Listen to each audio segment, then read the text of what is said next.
Baik. Barangnya tidak haram, ya. Barang yang kita pakai selagi memang dia dari benda-benda yang suci maka tidak haram. Boleh kita konsumsi. Jadi bagaimana dengan kalau seandainya ini sudah terjadi pemboikotan, barang sudah kita beli, apakah kita buang? Jangan dibuang, gunakan. Yang diminta di sini ialah jangan beli lagi produknya sampai waktu tertentu. Itu yang diminta, namanya memboikot. Kalau sudah dibeli sudah sama kita, ya sudah, habiskan, makan, minum, jangan dibuang.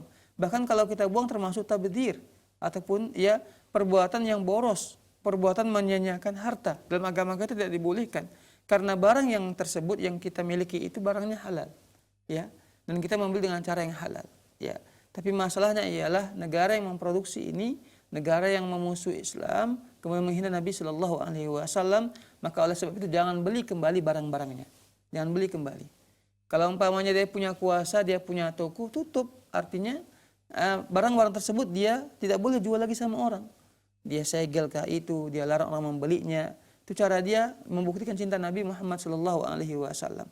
Begitu juga dengan kita tidak membelinya kembali, ya barang-barang tersebut. Wallahu taala.